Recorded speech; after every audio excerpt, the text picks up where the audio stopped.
Titan Company Limited Q2 Freak 21 Earnings. Conference Call, October 28, 2020. Management, Mr. C.K. Venkataraman Managing Director. Mr. S. Subramanian SFO. Mr. Ajoy Chawla, CEO of Jewelry Division. Mr. Somin Bhaumik, CEO of Eyewear Division. MS. Suparna Mitra, CEO of Watches and Wearables Division. Mr. Nandkumar S. TMLI VP, Finance. Mr. Manish Gupta, Chief Operating Officer of Accessories and Fragrances. Mr. Dinesh Shetty, Company Secretary, Legal General Counsel. MS. Rajeshwari Srinivasan, Chief Operating Officer, TANEIRA. Moderator, ladies and gentlemen, good day and welcome to the Titan Company Limited Q2 Freak 21 Earnings Conference Call. As a reminder, all participant lines will be in the listen-only mode and there will be an opportunity for you to ask questions after the presentation concludes. Should you need assistance during the conference call, please signal an operator by pressing *, then 0 on your touchtone phone. Please note that this conference is being recorded. I now hand the conference over to Mr. C.K. Venkataraman, Managing Director, Titan Company Limited. Thank you. And over to you, sir. C.K. Venkataraman, thank you very much. Hello everyone on the call. Happy Dussehra and Diwali season to all of you. The quarter that went by was quite satisfactory. At the first level, we were focused significantly on the safety of all our stakeholders. Starting from the workers in our vendor premises, carriers to our employees, all the way to our customers, and did not relent on the intensity of that through this period, continuing to be the gold standard, particularly in our stores for customers in all our formats, to spread the word about how safe it is to shop in any Titan Company store and therefore in a way persuade their friends and others to come and shop with us. The second was a much higher level of innovation exhibited by all teams across the company, whether it was manner of delivering the product through try at home, video calling, live chats, or pre-dispatch inspection being done remotely, or designing for above the keyboard new life that we have, or management of cash in a smart way using inventories that we already had, and so on. The third was a very high level of teamwork and collaboration in these challenging times when most people are sitting by themselves in their homes, unable to meet their colleagues despite offices having opened up. Overall restrictions on social distancing in the density of the workplace meant that a lot of people continue to work from home, thereby constraining the normal way of working, but we saw a greater teamwork and collaboration despite these challenging circumstances. The fourth is a fabulous effort by all leaders, all managers on operational excellence, on containing costs, managing assets, and coming out on top, exceeding budgets. Fifth is an explosion in terms of what we call phygital, which is the combination of the knowledge that we have about our customers digitally at the center and the hundreds of thousands of deep relationships that we have through our sales staff in the front with our customers. So combining this knowledge and that relationship to build the business even when people were perhaps not really needing the kind of discretionary products that we make and sell. And last and perhaps most importantly, a resolve across the company from vendors to franchisee partners to employees to make sure that we come out of this crisis at a brisk clip and at a rate which exceeds targets that we have set for ourselves. So, all these were either strategies or ways of behavior ratcheting up some of the things that we were already doing. The combination of all this made sure that our Q2 was very, very satisfying to all of us, and I would not go into the actual performance. That presentation has been shared with us. All my senior colleagues are here in the room and they will speak to you as you raise questions about the individual business in the next part of the session. We are all very, very satisfied in the manner in which all parts of Titan Company have risen to this challenge and in a way made sure that this crisis has not been a waste in a sense, even though it has been a tragedy of huge proportions. But considering that there is only so much that any organization can actually do to deal with the crisis, we have dealt with it in the best manner, in the most humane and fair manner, and we believe that we have sharpened all our faculties, all our weapons to be much better prepared for the improvement in the overall sentiment and demand that will surely come soon. Thank you very much. I am there for questions as well, and I hand over to Subbu S. Subramanian. I just wanted to clarify a few things before we get onto the call. This is more to do with some of the accounting aspects of the results. You might have noticed that there were a few exceptional things which have been called out separately, particularly on the ineffective hedging portion. So, we did put out a presentation sometime back in August to all of you on how we go about hedging and what impact it has on our bottom line, and for the matter even on the disclosure purposes. The situation is no different in Q2. We have had significant ineffective hedges, but let me explain to you the impact of these so that some of these terms may look very disturbing in a way, but frankly they do not have much of an impact on the bottom line. So, going back to the hedging principle, we do cash flow hedging and we designate contracts based on expected sale periods. And if there is a mismatch between the sale period and the contracts taken, we end up with what is known as an ineffective hedge. Ineffective hedge by itself is not a problem. The value of the ineffective hedge depends not just on the mismatch in the quantity, but importantly also in the gold rate increase or decrease as the case may be. In our case, we have had significant variations over the last 2 quarters. In the first quarter, of course, we had the pandemic which impacted sales very substantially. So our sales was far lower than what was originally planned, and therefore you had an ineffective hedge because quantities were low. But it also got compounded by the fact that gold rates also went up substantially during the period. Therefore the value of the ineffective hedge, which is basically a product of the two, was substantially high. We have had a similar situation in this quarter, except that the situation was slightly different. In this quarter actually we had expected to sell less than what we actually ended up selling. So the quantity that we sold was higher. That was one. Secondly, if you remember, we also got a moratorium from the Reserve Bank of India to delay our payments on gold on loan. That also contributed to the ineffective hedge in a way, because we had assumed that we would be utilizing the gold on loan in this quarter and therefore hedges were taken for a quarter later. But because there was a second deferment of this gold on loan, we ended up advancing the usage of the hedges which were designated for Q3, which has resulted in the ineffective hedge that you have seen. 484 crore rupees is what we are saying is the entire amount. Now the point I want to clarify here is that if the hedges have been effective, essentially they would have reduced revenue and the impact on bottom line. In this case, I do not think there was any impact on our bottom line. So the bottom line that you are seeing, the 238 crore rupees of profit that we are showing, is a true fair view of what the performance for the quarter also was. It is just that these have to be called out separately because of accounting standards, and therefore ineffective hedges shown separately. The revenues to that extent possibly higher. But as I said, there is no impact on the bottom line. We had said something similar in the previous quarter as well. So now going forward we expect this variation to come down dramatically. The reason being, most of the contracts that we had taken before March, which is before the pandemic hit us, are expiring by October number latest, and we are now also changing our hedging practice in a way which should hopefully reduce this difference going forward. Therefore, all I want to say is that the numbers that you are seeing, the profits there, are true and fair representation of the actual performance during the quarter. So, this is something I wanted to start with. And now we are open to questions. Moderator: thank you very much, sir. Ladies and gentlemen, we will now begin the question and answer session. The first question is from the line of Abneesh Roy from Edelweiss. Please go ahead, Abneesh Roy. My first question is on the mix of jewelry business. So, studded has been a good recovery quarter on quarter from 18% to 26%, but it is still much lower than last year. So, will it be fair to say that now burst is behind on studded also, because last quarter you had said the big cities are not recovering? So now in big cities also lockdown is not there, and plus overall sentiment we are seeing across consumption as much better than initial expectation. So will the gap keep narrowing versus the previous year? And the margins in studded, when I look at just the studded segment, how is the margins versus last year? Because if something is not selling well, the normal strategy will be to give some more discount, some more promotion. So, if you could comment just on the margins in studded, how are they versus last year? Ajoy Chawla: hi, Abneesh, Ajoy here. You are right, the buyer recovery in studded is improving month on month, and we have seen it improve right through the quarter, July, August, September. But it is still lower than last year, and we are unsure whether it will completely narrow down. It is certainly narrowing down even in Q3. But as you know, this Q3 we are still not able to make a comparable figure because the season was timed differently.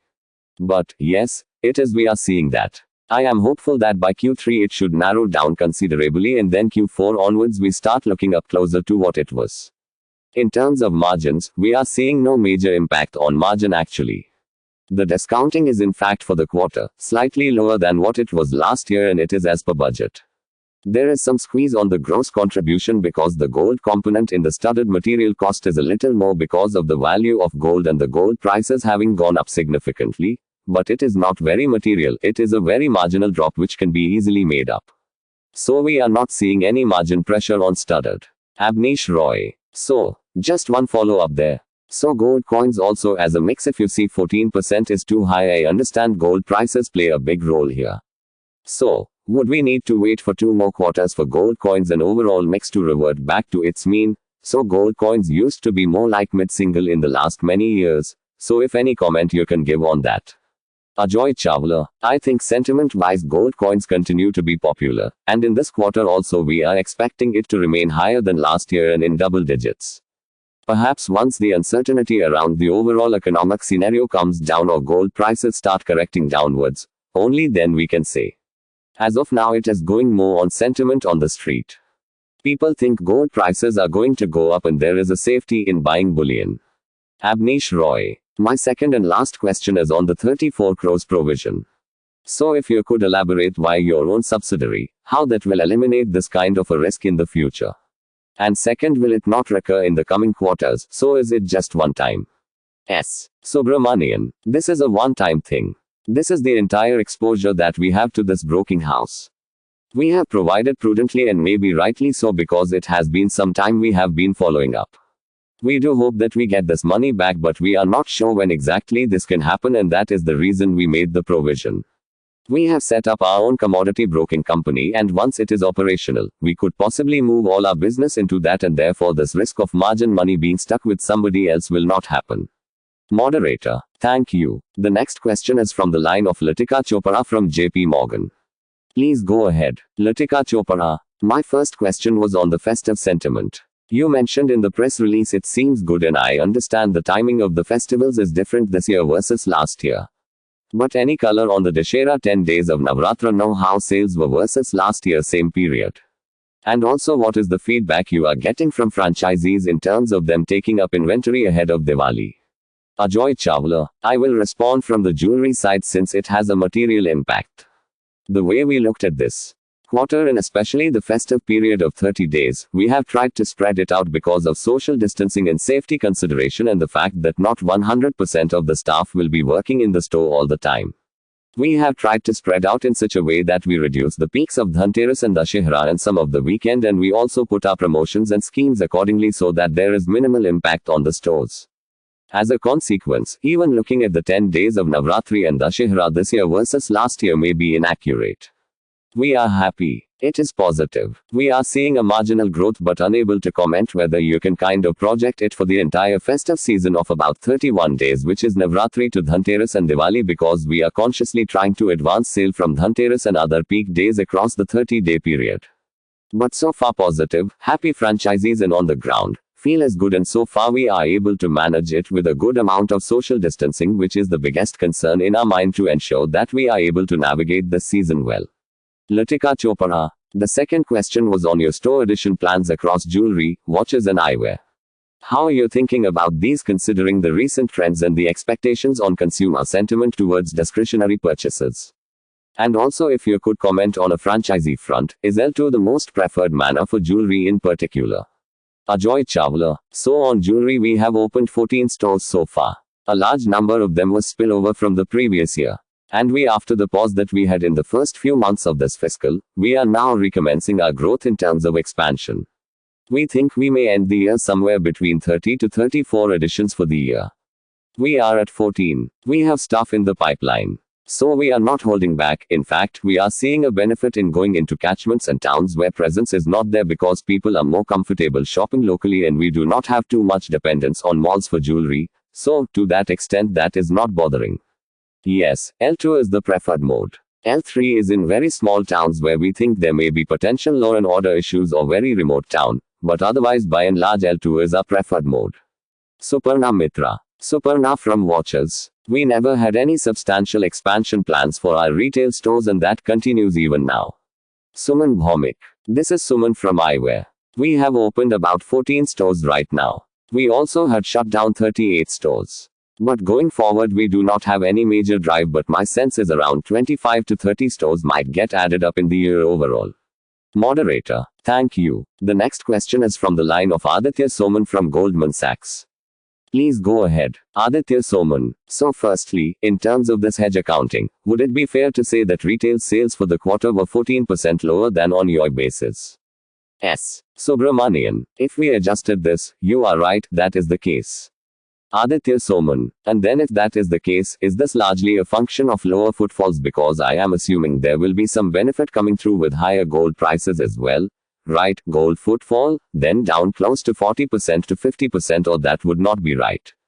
Ajoy Chawla. Retail sales actually without considering this hedge related thing is around 96% on MRP basis for jewelry. I am not able to answer your question on account of hedging whether it has. S. Subramanian. Because it will reduce, our hedges are based on old rate, so it would be lower, correct? Ajoy Chawla. Yes, so just to give you a sense, 96% of value business is about 74% on buyer level if you want to look at number of customers and bill. CK Venkataraman. So that 74% went up to 96% because of the price of gold, but may have come down to 90% or 89% because of this matching the price of gold of sales and budget. Aditya Soman. Secondly, we are seeing this disparity in the performance, say for watches and eyewear compared with jewelry. Now again, part of it is explained by gold prices and maybe partly by exposure to malls. Would these be the two main factors, or are there any other reasons why watches or eyewear have done some significantly worse? CK Venkataraman. Actually, it is not a very easy thing to put your hands around, but some of the additional points to consider is that eyewear, despite being a product of necessity, is also a product where relatively older people from a high share. It is also a product which involves proximity in terms of the testing and therefore worries about infection and stuff like that, because we have heard these in the conversations. Jewelry, despite being a high ticket size, is a store of value product, does very well when the sentiments are poor and people are feeling worried. Watches are a discretionary product, very much a part of dressing up, and therefore you do not really need a new watch when you are most of the time sitting at home and not going out anywhere, going to office and stuff like that. So actually it is a combination of these three things. And the share of the brand in that category is another. Both eyewear and jewelry operate with single digit shares, and therefore in a secular way of formalizing that is happening in the industry. Both tend to benefit, whereas watches is a Goliath in that market with maybe 45%, 50% customer share, and therefore the upside on that is low. So it is a combination of multiple things, but if you go back to July and start looking at month after month, in every category, the recovery rates are improving, even though the absolute levels are sort of trailing jewelry. Aditya Soman. And just one sort of accounting question. So the impact on gross margins this quarter, that is again a function of the hedge accounting, right? I mean where your sales have gone up. S. Subramanian. So two things: you have to adjust the hedge accounting. There is also the other operating revenue, 390 crore rupees of gold sale. So it will complicate issues a little. Yes, it is not going to be very comparable, unfortunately. Moderator. Thank you. The next question is from the line of Arnab Mitra from Credit Suisse. Please go ahead. Arnab Mitra. My first question is on the margins. So if in the jewelry business we were to add back the 34 rupees crores loss and subtract the rent waivers, would that be an accurate representation of the EBIT of the jewelry business? And if we look at that as a number, it looks like a significant drop YoY. Is that entirely explained by the mix effect of higher gold coins and lower studded? S. Subramanian. Why would you want to reduce the rent waivers? These are your savings. Arnab Mitra. No. Is it a permanent saving which you maintain, or would it be a S. Subramanian. They may not be permanent. CK Venkataraman. It does not recur. Arnab Mitra. And the gap, would it be entirely explained by mix in terms of the drop YoY therefore we see in the margins in the jewelry business? S. Subramanian. There are two aspects to it. One is the mix itself. Yes, the coin sale being much higher, studded being much lower, combination of the two is going to reduce gross margins and the operating leverage. If we have grown in much gold, that also had EBITDA margin. Arnab Mitra. My second question was in terms of GHS, so there would be a period from maybe March to June, July when new enrollments would have been very low in GHS. So, do you see this as a kind of a headwind for the second half when your natural redemption cycle gets broken for 3, 4, 5 months, or do you feel that the consumer would anyways kind of come back and it is not a net effect where you may lose some sales because enrollments were not happening for those 3, 4 months? Ajoy Chawla. Lack of enrollments will impact us in Q1 next year. So far, the recovery on Golden Harvest is also good. If I look at Q2, it is at 85% recovery of fresh enrollment. We are trying to see through other means if we are able to generate some load for Q1 over the next few quarters. We have launched a shorter duration scheme for wedding, and we are seeing if we can build that up sufficiently for Q1 next year. But you are right, there will be an impact to some extent in Q1 next year, not for the current year. Moderator, thank you. The next question is from the line of Prasad Deshmukh from Bank of America. Please go ahead. Prasad Deshmukh. So, a couple of questions. Firstly, after the lockdown now incrementally the stores are opening up. How do you see the competitive intensity panning out, especially with the local jewelers sitting on the inventory gains and interest rates also having come down, which probably would have eased the working capital situation for them? Ajoy Chawla. So from a competitive track that we have seen in Q2, while we have seen the recoveries I mentioned to you, our sense is that local jewelers are under greater pressure and standalone jewelers are having much lower recovery rates ranging from 55% to 70% or thereabout, and some of the larger chains are better off but not as us is what we understand. So overall there is a shift. There is not so much impact. In fact, in Q2 we saw an improvement in the gold prices, but in the month of October we are seeing some gold rate related, let us say, competitive intensity in select markets. But it is not too much, it is not anything out of the ordinary and not as high as we might have anticipated earlier. Prasad Deshmukh. The two other questions, firstly is new stores of Tanishq which have been opened, seem like these are larger stores in size. So is that the correct interpretation? And if so, then in current situation, what is the logic of opening larger stores?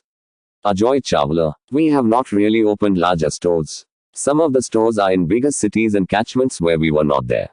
So there may be 3,500 minus 4,000 square ft. But otherwise when we go to smaller towns it is in the 2,500 odd square feet. So we have not changed the strategy in terms of square footage and we think we have got the right optimal size. It is a function of cities and catchments. Prasad Deshmukh. And the last question on the balance sheet. There is a marginal decline, but there is a decline in fixed assets from March to September. So is this like a grocer? It is a net number. S. Subramanian. Net number. Moderator. Thank you. The next question is from the line of Vivek M from Jefferies India. Please go ahead. Vivek M. Subbu. One again a follow-up or a small clarification. Just to get it right, hedging has no impact at EBIT level that I understood, but from a revenue perspective there is no impact, is that correct? S. Subramanian. No. What I said was that had the hedges been effective, the revenue would have been lower, the cost would have also been lower, 484 crore rupees would have moved from other expenses to reduce revenue, that is what would have happened. Vivek M. So when I am looking at margins, if I am trying to calculate like-for-like margins, since EBIT number is any which way is not accounting for that, I should not change the revenue number as well, right?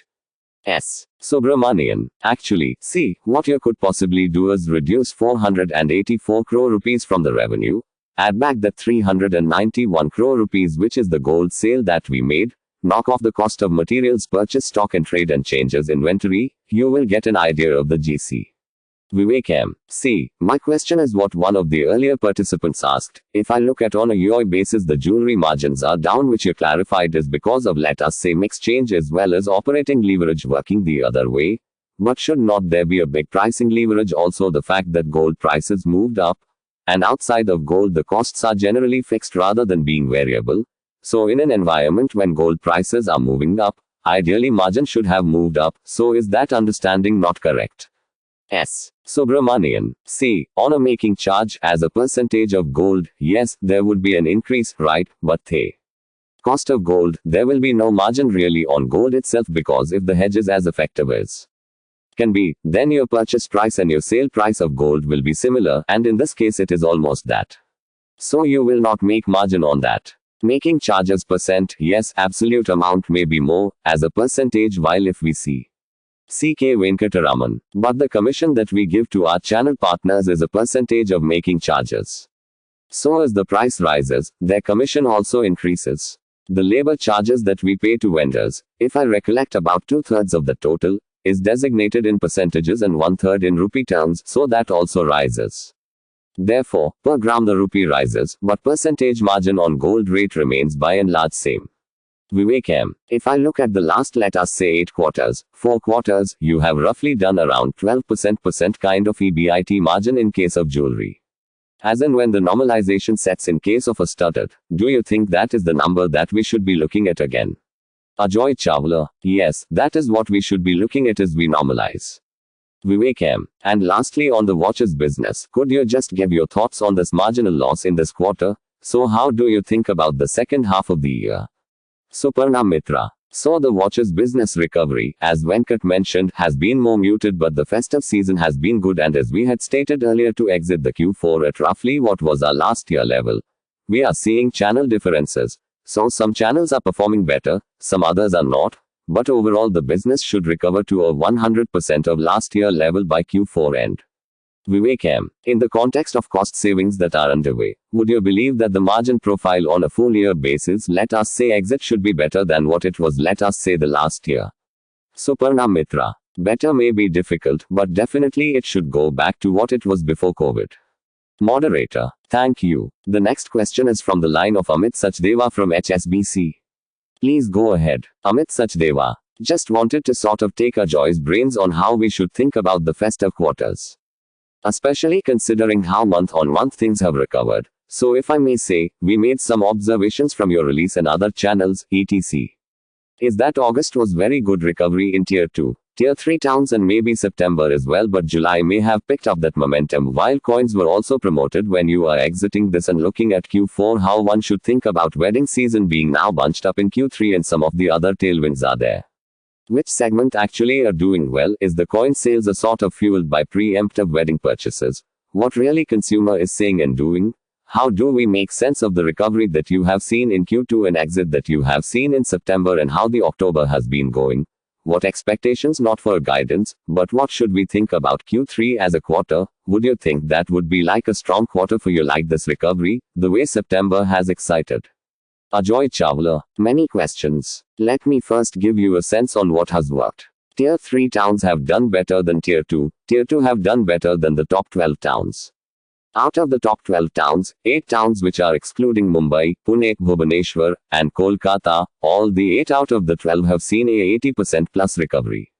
So, there is an improvement, and even in the Bombays and Punes, we are seeing as we go forward and exit, it is showing an improving trend. So, that is one. Second piece for the quarter, wedding contribution has been good. In fact, on wedding segment related sales, we have seen a growth as opposed to a recovery, marginal growth. So therefore people have been buying up for the expected bunched up weddings in Q3 and Q4. We are betting big one weddings in the second half, and therefore we are not holding back on any of inventory or promotion, etc. for wedding. We will go all out. On studded, high value studded is still a little sluggish, but last few days maybe we are beginning to see some improvement. It is too early to say anything. But I must say on studded Q3 is hopefully good. We are chasing it aggressively, and if we get to the goals of Q3, the gap should have narrowed down as I mentioned earlier, and therefore from there on we can hope that Q4 then becomes pretty much back to normal. Maybe not 100%, but at least studded should be pretty up there. See, Q2 last year was a depressed quarter because of the spike in gold prices that happened. And therefore our recovery in Q2 of 96% on retail or 98% on the NSV, to some extent is overstated. I would still adjust it downwards to maybe around 90%, it is just a approximate figure. We are gunning for anything between 90% to 100% kind of recovery we want to try and get into this quarter. Where we will end is very difficult to say. So far it is good. I am hoping that it is better than the like-to-like 90 that I told you about Q2. Q4, of course, our target remains to get back to growth, which means it should be a 100% plus, which is what we have said even in our previous investor calls. I do not know if this answers your question, but this is the broad sense that I can give you. Amit Sachdeva. I think this is very helpful, Ajoy Ji. Why I am asking this question is because see, metro cities have not done well. Tier 2, Tier 3, which is much smaller percentage of revenue, has done exceedingly well, so much so that your actually revenue is almost flattish. So if I were to simply extrapolate, maybe August, September would be like 15%, 20% up for those towns, right, on like-to-like basis. I may be wrong. I am just guessing, right? So in that sense, when metros have not participated and Tier 2, Tier 3 showing at least double-digit growth momentum to make it national picture look like this, then probably if metros come back to some extent, are you not being slightly conservative for shaping expectations for Q3, or is it something that you are really worried about? That is what really where I am coming from, because I saw your initial comment on the Q3 and I thought that probably you feel very uncertain, or is it something that you want to be very conservative at this stage? Ajoy Chawla: the reality is that metros have started kicking in. Having said that, I would still be worried about Mumbai and Pune. Ahmedabad, for example, has picked up very well. Hyderabad has been lower, but Bangalore and Chennai have picked up well. So it is a little bit of mixed bag. Delhi NCR, which is an important, has seen a 86% recovery in Q2. I think we are actually midway through the season. We are only about 11 days into the season technically out of the 31 days. Unlike last year when we met in November, by then the season had got over. So we could give you a better feel, and also because we structured things is becoming slightly difficult to gauge where we will be by the end of Diwali. C.K. Venkataraman saw the point that Amit Ajoy was making about the conscious effort by the division to advance the sale to manage the crowd better within the safety protocol. They believe they have been reasonably successful in advancing, which means that whatever has happened in the 10 days is higher than last year to that extent, and what that extent is very difficult to figure out at the moment, and therefore only by Diwali we will be sure that the spike whatever we are seeing is going to continue for 30 days or compensate for a drop in the next 20 days or whatever. So that is the reason for what you may perceive to be a conservative picture. Amit Sachdeva: what is the implication for margins here? Because I see that you would like to maximize revenue in festive, like the revenue has been focused in the last quarter as well, because if I would perhaps pick up correctly, the coins were also promoted where the making charges were reduced significantly for coins, and if I hear you correctly, probably you will have the same objective in Q3 as well. While studded is not picking up to the last year's level, I think is it safer to say that promotional intensity will be higher over last year in the quest for maximizing revenue, and hence we should not expect margins to really hold up, and probably the underlying like-to-like margin decline should be expected in Q3 as well. Should the margin expectations be like-to-like same, lower? My sense is that you were trying to suggest it should be lower. Ajoy Chawla: so in terms of promotions, we are pretty much more or less along similar lines as last year. So, our gross margin level should be good. We are also pushing studded more aggressively in this quarter because we are beginning to see that recovery. So the studded ratio for Q3 should be better than Q2. I do not know. We hope it is as good as Q3 last year, but cannot say for sure right now. So far it is looking decent. And because of that, I think overall we should start getting pretty close to our EBIT margin if things go well in this quarter. I do not see gold coin further being pushed because I think whatever natural demand is there, it is there. C.K. Venkataraman: also, Amit, it is not in a way substituting jewelry sales, it is an additional sale which may come at a lower percentage gross margin, but we get some more crores in extra because of that, so nothing wrong in that. Ajoy Chawla: I will give you another response which may be useful. We are also trying to chase absolute profits and absolute gross contribution as well. Besides looking at the percentages, we are looking at. So we are maximizing the opportunity from a total profit and total gross margin. Moderator: thank you. The next question is from the line of Rakesh Jhunjhunwala from Rare Enterprises. Please go ahead. R. Jhunjhunwala: Ajoy, fair enough that you anticipate that the sale for the festive period cannot be predicted because you may be following a different strategy. But why do you not tell us in absolute numbers that what is the growth in the first 11 days of a festive period? We understand that you cannot extrapolate it for the whole festival season. Fair enough, there could be differences which are unknown, there could be or there could not be. So then what is the actual growth in the festival period? No. Ajoy Chawla: Rakesh, I would say it is a single-digit growth right now. I cannot say beyond that. I will tell you why I am saying this. First 16 days of October, we actually started off the offer in order to spread this out. So we have also clocked in some figure in the first 16 days. This first 16 days of October is not comparable to any period last year because it did not exist, it was an Adhik Mas. So it becomes a little complex to try and figure out. R. Jhunjhunwala: accept all that you say, Ajoy, that factors may change and you may not extrapolate, but what is the growth in the festivities for the first 11 days and what will happen in the future is a matter of speculation. So we would like to know what you actually had. Ajoy Chawla: so, I would say it is in the high single digits as of now, those 10 days to 10 days.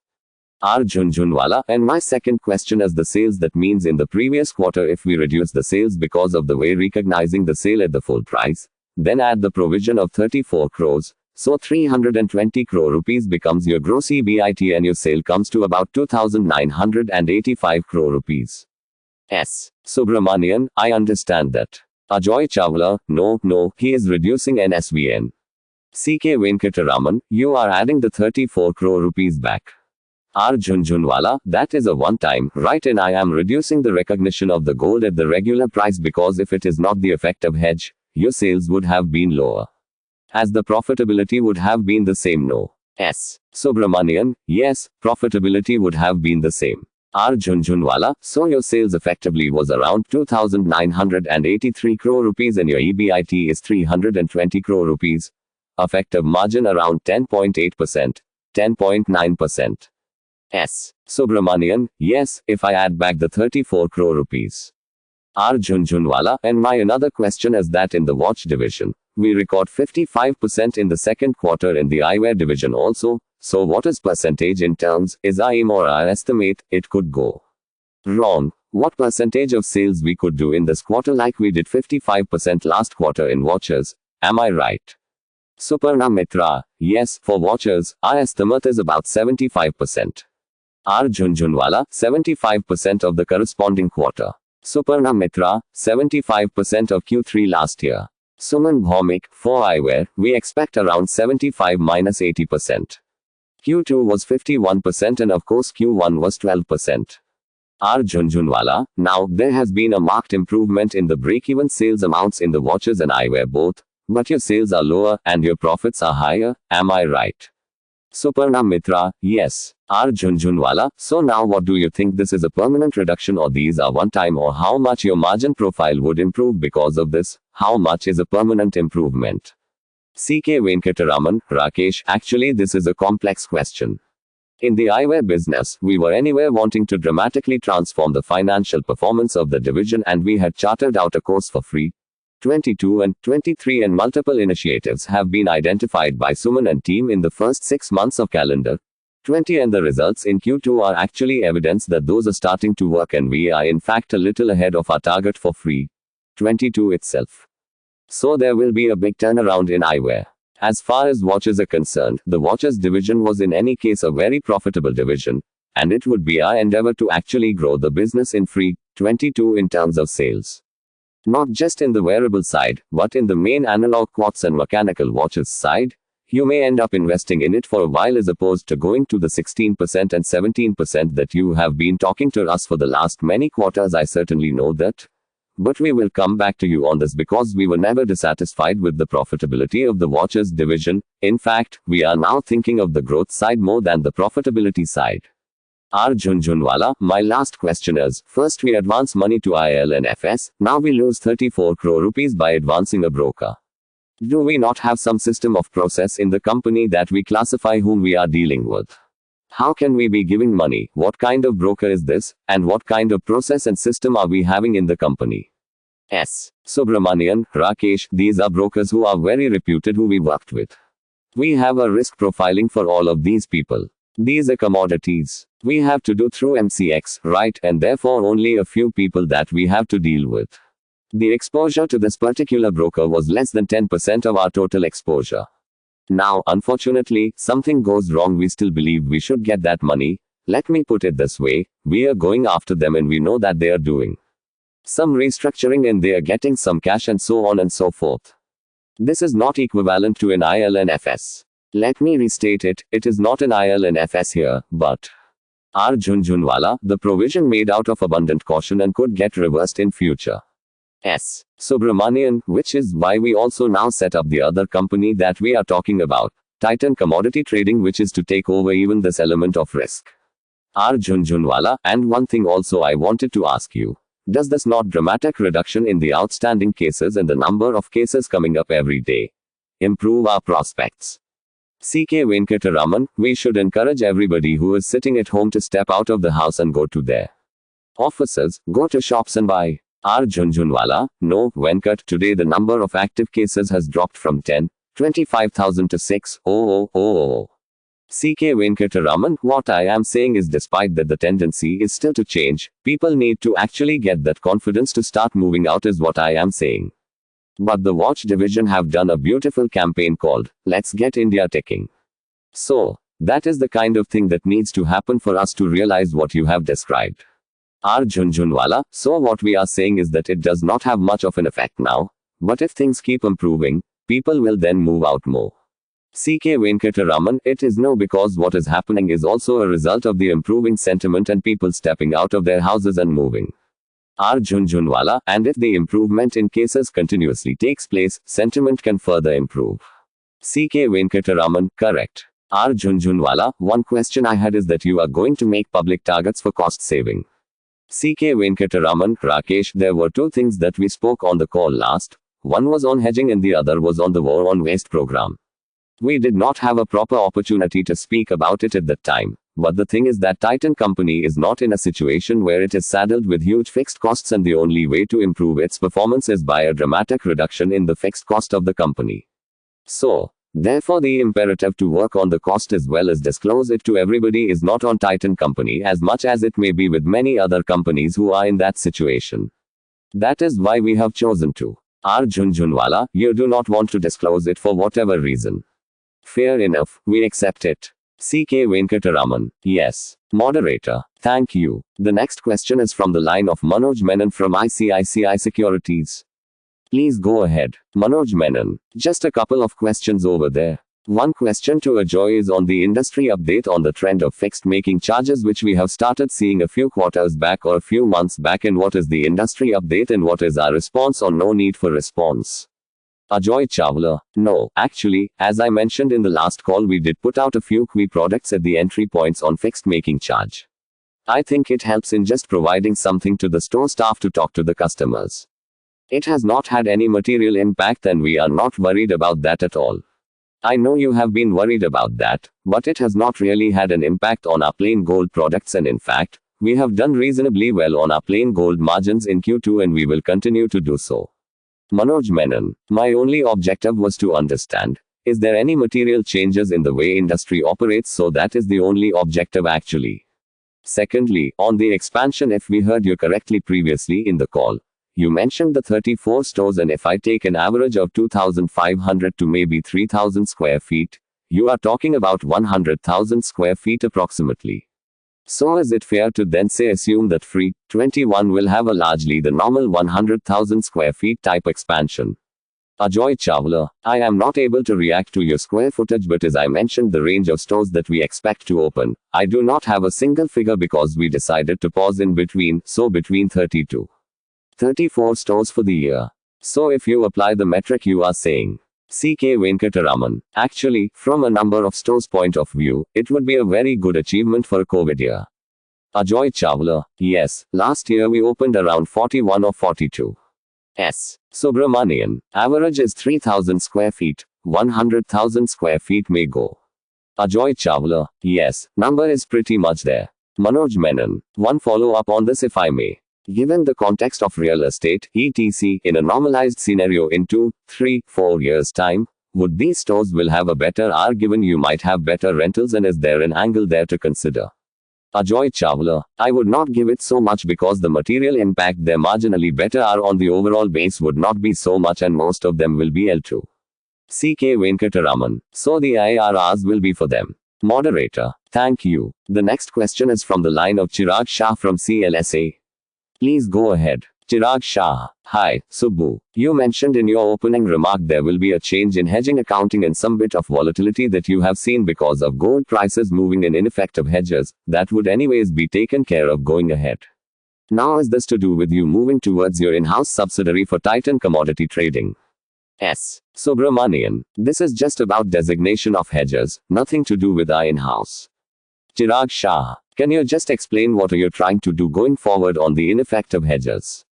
S. Subramanian, let me very quickly explain this. Whenever we hedge in the past, we would expect to sell in a certain month. So if I buy a 1 kg gold today, we expect to sell in a certain month, and therefore the designation on the hedge for this 1 kg would be a specific month. Now, instead of a specific month, you may take it over a broader period, say 3 months, so that any variations therefore within the 3 months can still be effective. Do you understand? So the idea is to reduce the variance as much. Chirag Shah. So essentially what you are saying is you take a broader bucket while looking at allocating the gold required. S. Subramanian. That is right. Chirag Shah. And that should considerably reduce the volatility even if there is an ineffective hedge, right? S. Subramanian. Yes, that is the whole idea. It would bring down hopefully the ineffective hedge substantially. Chirag Shah. And as regards hallmarking, now mandatory hallmarking of gold has been deferred. So given that a large part of the competition that Titan competes with is compliant, how do you perceive the impact of the same on Titan? Ajoy Chawla. As we see it, it got deferred to June next year, 21. It was supposed to be earlier by Jan, 21. In fact, we have got the hallmarking licenses, etc. I think it will still be some time before all the industry manages to become totally compliant and their purity is matching, because even the quality of hallmarking centers, etc. to really pick up. We do not know. If the question is, will we be able to command the premium on gold vis-a-vis gold rates vis-a-vis other jewelers, etc., I think we should be able to command until of course we see that their purity levels have also come to higher levels, etc. But right now we are not seeing much of issue on that, and I do not know whether this June 21 will also remain or it will get further pushed, because there is again enough and more lobbying with the government by the jewelers to try and push it further. Chirag Shah. Just one last question on the franchisee support. So, what kind of support have we extended to franchisees? We spoke about extending some additional working capital loans to the franchisees last quarter. So, can you just quantify what is the number this quarter? CK Venkataraman. This is not something that we would like to quantify. It is an important aspect about a stakeholder that we wanted to share through grants as well as through working capital support. We are enabling the Titan ecosystem to flourish in these challenging times, and we will continue doing it as long as we deem it necessary to do that, because we are all part of a very large family. Chirag Shah. But that number is not very material is what you would say. CK Venkataraman. No, it is not material. Moderator. Thank you. Ladies and gentlemen, that was the last question. I now hand the conference over to Mr. CK Venkataraman for closing comments. CK Venkataraman. Thank you very much everyone in the call as usual for probing deep into the business, giving us perspectives which are always fresh and take us forward, and also keeping us on our toes all the time by asking piercing questions at the right time. Thank you very much till February 1st week. Bye bye. Moderator. Thank you very much, sir. Ladies and gentlemen, on behalf of Titan Company Limited, that concludes this conference. We thank you all for joining us, and you may now disconnect your lines.